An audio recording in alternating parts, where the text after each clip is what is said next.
Topic po natin ngayon, 8 possible warning signs ng atake sa puso or heart attack bago ito mangyari. So bilang internist cardiologist, lagi yan naman nakikita ko, sakit sa dibdib, high blood. Pero ito, maganda to. Merong pag-aaral na as long as 30 days bago magkaroon ng heart attack ang isang lalaki o babae, meron na daw parang pakonti-konting sintomas na binabaliwala. So yan ang gusto natin. Kasi pag yung matinding sakit ng dibdib na, inatake na agad, wala na tayong magagawa. Pero 1 month before, may warning signs na. Okay, so tingnan natin itong 8 warning signs. Hindi naman to 100%, pero nakita nila sa pag-aaral, parang meron na. Number 1, fatigue, pagod. Kadalasan nakikita to sa mga babae. Parang iba yung pagkapagod nila. 1 month before atakehin sa puso, yung mga ilang babae, parang mas pagod sila, mas hirap na sila. So, hindi lang nila pinapansin, bakit parang sobrang pagod lagi? Diba? So, pag may ganyang sign, isipin natin, baka hindi normal. Pa-check na tayo sa puso. Yan po, linya ko yan bilang cardiologist. Number 2, laging nasusuka, laging masakit ang tiyan, laging hindi natutunawan. Oo, isipin natin, ulcer lang yan, o baka GERD lang yan, o acid reflux lang yan. Bakit parang laging masakit ang tiyan ko na wala namang kinakain iba? So, pag masakit ang tiyan, pwedeng GERD, reflux, may nakain kang chicherya o mga junk foods, or possible na pala yun na chest pain na pala yun. Kala mo lang sikmura, pero na-misjudge mo na puso na pala. Okay? So, lalo na pag may edad na, above 40, 50 years old, may katabaan, medyo maraming bisyo, pa-check natin. So, 1, fatigue. Number 2, nausea, indigestion. So, possible lang to, hindi naman sigurado kasi pwedeng ibang sakit naman ito eh. Number 3, ito, cold sweats. Hindi ito yung pinapawisan na normal. Ito yung nagpawis ng malamig. Pinapawisan ng malagkit at malamig. Iba yon. Ang pawis po natin, 2 klase. Meron tayong pawis na nag-exercise na initan. Yun yung pawis na maraming tubig. Malabnaw lang yon. Pero meron tayong pawis na yung pawis na sobrang kaba, may sunog, may kaaway, may problema, panic attack. Yung pawis na yan, malagkit, may mga fatty, may fats yung sa pawis natin. So, ibang pawis yun. Masamang pawis yun. So, pwedeng nervyos or pawis yun ng heart attack. Yung mga inaatake sa puso, yung mga bumabagsak yung blood pressure, yung lalo na pag hypotensive na, let's say 80 na lang ang BP, ang lagkit-lagkit ng pawis, biglang pinawisan ng malagkit, bad sign yun. Okay? Minsan nangyayari yan, 2 weeks, 1 month bago atakihin sa puso.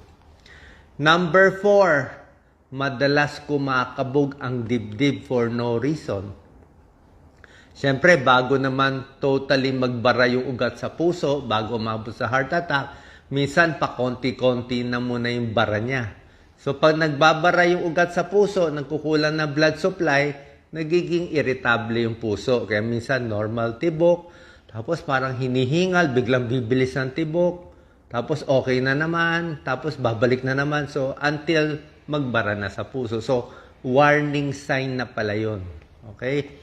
Kaya kahit ako, kung nakakaramdaman ako nitong mga warning signs, siguro baka wala lang, napagod lang tayo, overwork. Pero minsan, kung medyo iba ang feeling mo, wala naman masama, papa-check up tayo. Number 5, bigla na lang hinihingal.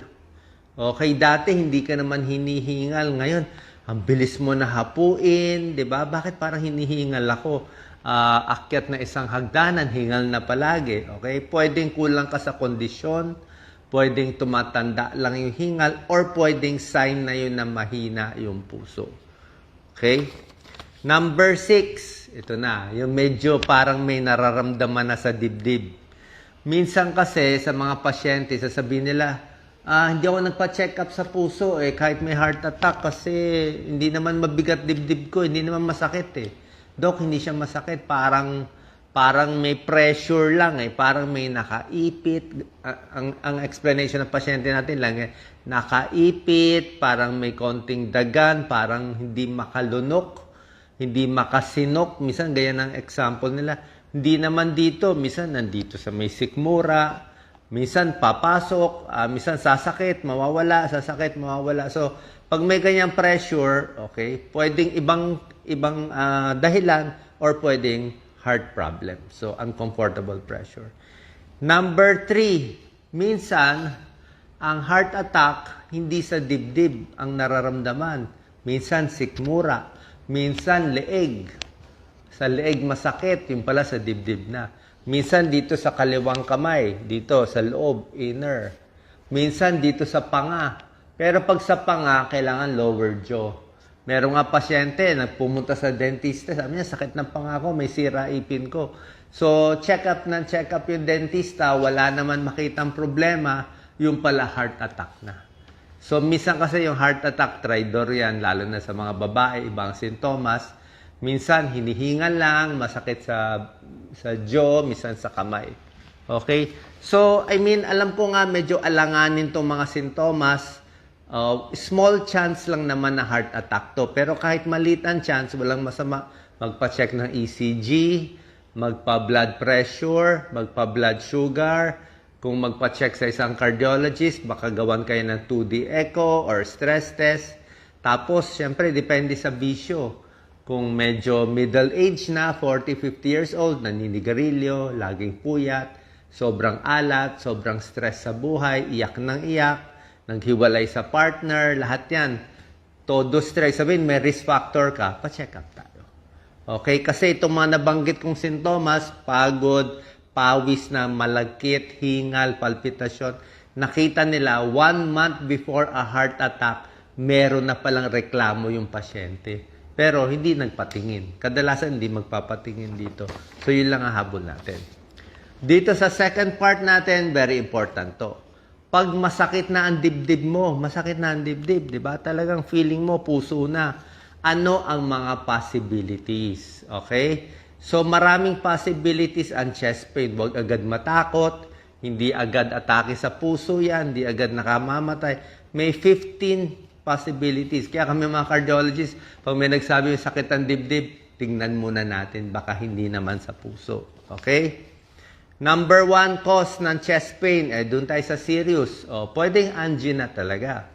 Pwedeng may bara talaga sa puso. Let's say, lalaki, middle age, diabetic, naninigarilyo. Depende nga po sa patient profile. Pag ang patient profile nyo, ibig sabihin, ang itsura ninyo ay mataba, matigas ulo, diabetic, naninigarilyo, masakit ang dibdib, malaking chance puso yun.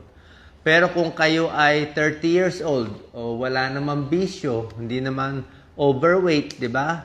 Tapos masakit ang dibdib, baka ibang dahilan. Malamang hindi sa puso yan. So pag chest pain, number 1 is angina. Number 2 is atake sa puso. Tulad na sinabi ko, kung yun ang patient profile na maraming bisyo at medyo may edad na. Number 3, cause ng chest pain. Hindi naman lahat puso. Marami dito, hindi sa puso. Number 3, cause ng chest pain, pwedeng acid reflux. Pwedeng GERD lang, nangangasim. Kasi yung acid reflux, tawag din natin dyan, heartburn. Nagkamaling heartburn. So, pag masakit dito, acidic, maasim yan maasim. Tapos pagising mo, malapot dito. Maraming may GERD, parang 40% ata ng tao may GERD. So, pagising mo, maasim, paus ka, o acidic, yan. So, hindi yan sa puso, GERD yan. Number 4, possible na chest pain, ituro nyo. Lagi ko sinasabi, turo nyo saan masakit. Marami ako nami-meet na OFW na tuwan-tuwa nga, natutulungan daw ng video natin. Sige, saan masakit sa dibdib nyo? Turo nyo isang daliri lang. Pag naturo nyo na isang daliri, dito man o dito, kaliwa man o kanan, malamang hindi na yan sa puso. Kasi pag natuturo mo na isang daliri, nasa ribs na yan May ribs tayo. Pag ribs yan, costochondritis na yan. Baka nadaganan mo yung dibdib mo o nagbuhat ka o kulang ka sa stretch. Masakit ang dibdib, buto lang yan, so no problem. Okay? Number 5, another cause ng chest pain. Tingnan mo, baka may plema ka, ang dami mo dinadahak na plema, baka pulmonya. Baka yung sa dibdib kasi hindi lang puso na dyan, may baga, baka baga ang depresya, pulmonya. Number 6, cause of chest pain. Ito medyo serious tong number 6. Rare naman to, bihira lang. Pero deadly to. Pulmonary embolism. Ito yung pulmonary embolism, may blood clot na muong dugo sa paa. So may varicose veins o baka laging hindi ginagalaw ang paa, malaki. O may manas sa paa, hindi ginagalaw, lagi nakaupo, 8 hours a day, nagbuo yung dugo sa paa, pumunta sa baga, deadly to. Pulmonary embolism. Number 7, pwedeng muscle pain lang. Muscle pain. Makakaupo, na-stress ka. Okay? Number 8, cause of chest pain. Pwedeng panic attack lang. Maraming may nervyos. Kaya, paano mo malalaman na nervyos? Nakikita naman sa mukha na nervyos. Tapos, pag in-ECG mo, normal. Pag 2D echo mo, normal. Wala namang bisyo. Tapos, kabado siya, feeling niya mamamatay siya, o pareho din naman, hinihingal, masakit ang dibdib, mabilis heartbeat, pero panic pala. Alam mo naman yung panic, diba? Number 9, may tinatawag na aortic dissection, dissecting aorta, pero rare naman to, rare. Rare to, pero deadly, merong namamatay dito. Ito kasi minsan, yung mga ganitong sakit, parang parang malas lang ba talaga? May ganun lang talaga. Hindi mo ma-diagnose, hindi mo mahuli. Pinanganak na mahina yung aorta, kaya nagda-dissect. Although, one risk factor for aortic dissection is high blood and stress. Number 10, peptic ulcer disease. Pwede rin yan. Nabanggit ko na, acid reflux.